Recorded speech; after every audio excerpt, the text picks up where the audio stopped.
Saudi আরব থেকে খেজুর এসেছে, এমপি সাহেবদের নামে কোনো খেজুর আসে, খেজুরটা আসছে ডিসি সাহেবের কাছে। ডিসি সাহেব ইউনিদেরকে নিয়ে বিলি করেছেন, কিন্তু বিরোধী দলের কাছে আমাকে শুনতে হয়েছে যে আমাদের খেজুরটা গেল, হিসাব চাইছে, আমার কাছে খেজুর আসে নাই। আমাদের ইউনো সাহেবদের কাছে বিজিএম কার্ড এসেছে, এমপি মন্ত্রীদের পরামর্শ অনুযায়ী লক্ষ্মীপুরের সবাইকে কি বিজিএম কার্ড আপনি দিতে পারবেন? তবে যেটা এসেছে সর্বোচ্চটা ইউনিয়ন পরিষদের নেতৃত্বে, ইউনো সাহেবের নেতৃত্বে, সেখানে সম্পূর্ণ বরাদ্দ সবকিছু 10 কেজি করে দিয়ে দেওয়া হয়েছে। এখানে উপস্থিত একটা কথা বলি, গতকালকে একটা তদন্ত টিম হয়েছে, কুশাখালী ইউনিয়নে 5 কেজি করে দিয়েছে, ভাগ করে দিয়েছে। ভাগ করে দেওয়ার কোনো রাইট নেই। কেন ভাগ করে দিয়েছে এই জন্য তদন্ত কমিটি করা হয়েছে। এটার জন্য যারা লাইবল তাদের জানে যাবে।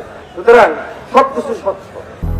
200-র বেশি সার্ভিস ও ফিচারে লেনদেনের সব বিকাশ অ্যাপে সম্ভব।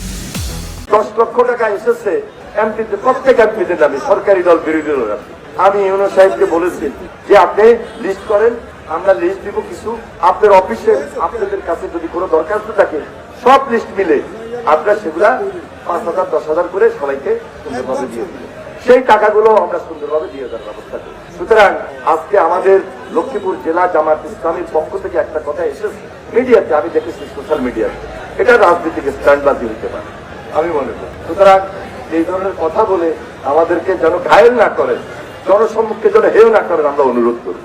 জেনে কথা বলতে হবে এবং সত্য কথা বলতে হবে। মিথ্যা বলার সুযোগ নেই, আরো রমজানের মাস।